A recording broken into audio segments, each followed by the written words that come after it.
आज की क्लास में हम देखने वाले हैं ओम्स लॉ का प्रूफ। ठीक है, तो चलिए स्टार्ट करते हैं। ओम्स लॉ ये आपने क्लास 10th में भी पढ़ा होगा।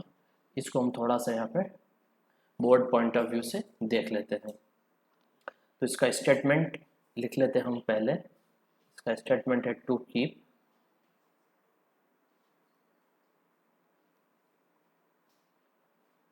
all physical quantities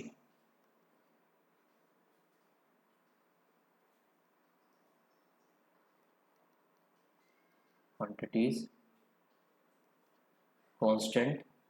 कौन कौन सी physical quantity like pressure, temperature,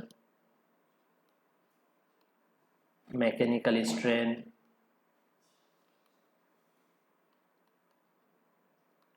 etc. To keep all physical quantity constant, potential difference PD, potential difference is directly proportional to applied current. So we can write V is directly proportional to I और I is directly proportional to V, दोनों ही लिख सकते हैं। Generally हम ये वाला use करते हैं, V is directly proportional to I, दोनों लीनियरली मूव करते हैं।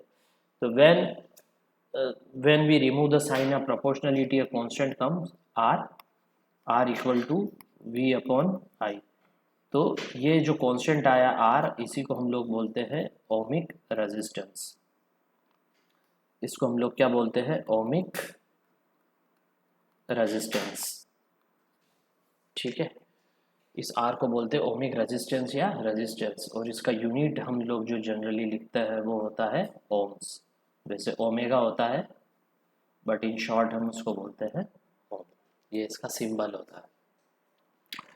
ठीक है, इट इज ये इसका अगर अपन एक ग्राफ भी बना लें यहाँ पे, इस टाइप से आपको भी पूछ ले, चार ऑप्शन हो कि आई और वी किस तरीके से मूव करते हैं, इनका रिलेशन, तो हम ये डायरेक्टली प्रोपोर्शनल ये वाला लाइन अपन यहाँ पे ड्रॉ कर सकते हैं। आर स्ट्रेट लाइन आता है इसका जो स्लोप है।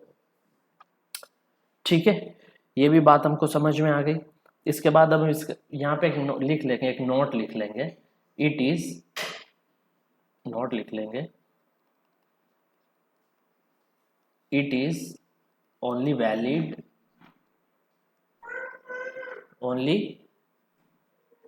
applicable for conductors. ये वाला जो रूल हमने लिया है ये केवल कंडक्टर्स के लिए, not for semi conductors and insulators. ठीक है, कभी एमसीक्यू में ये हमसे पूछ सकता है। अब इसका देखते हैं डिडक्शन, यानी कि proof. Deduction of Ohm's law, deduction of Ohm's law.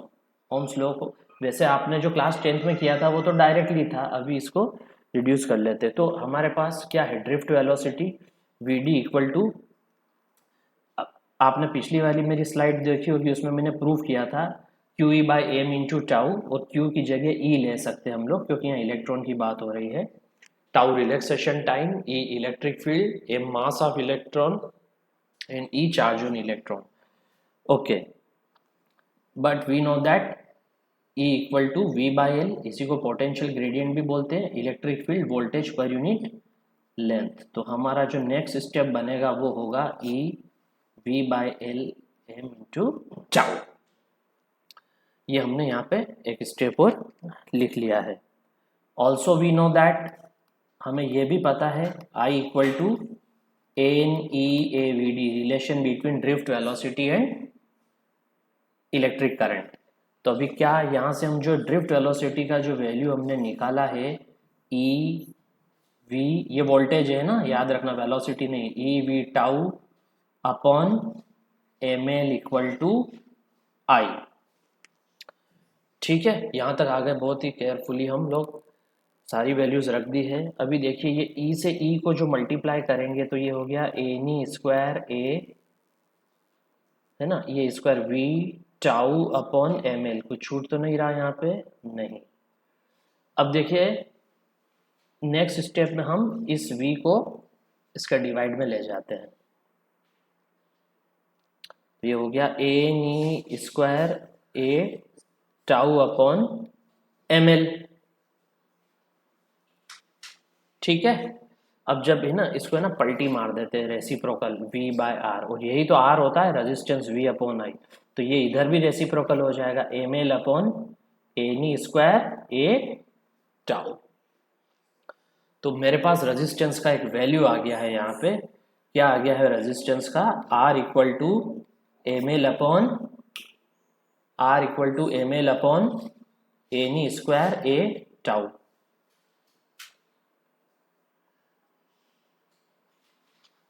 ये आ गया है। How resistance is related to, resistance is the property of object, यहाँ पर एक नोट लिख देंगे अपन, रेजिस्टेंस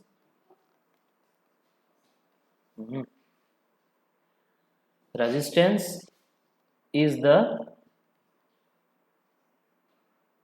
प्रॉपर्टी ऑफ ऑब्जेक्ट। क्या मतलब है इसका, प्रॉपर्टी ऑफ ऑब्जेक्ट मतलब ये मटेरियल की प्रॉपर्टी नहीं है, it is not the property of material, it is the property of object. मतलब कैसे कि ये रेजिस्टेंस से डायरेक्टली प्रोपोर्शनल है, ये क्रॉस सेक्शन एरिया से इन्वर्सली प्रोपोर्शनल है, और ये टाउ से भी इन्वर्सली प्रोपोर्शनल है। सर कैसे, टाउ से कैसे, बिकॉज अगर देखिए रिलैक्सेशन टाइम कम होगा तो कोलिजन ज्यादा फास्ट होगा, फ्रीक्वेंट कोलिजन होगा, कोलिजन बहुत ज्यादा होगा तो फ्रिक्शन होगा, टेम्परेचर होगा।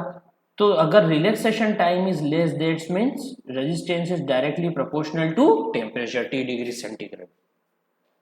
तो यहां से फिर हम वो जो रिलेशन लिखते हैं, R is directly proportional to l upon l. अगर आपको याद आया तो क्लास 10th में हमने इसको लिखा था इस रिलेशन को।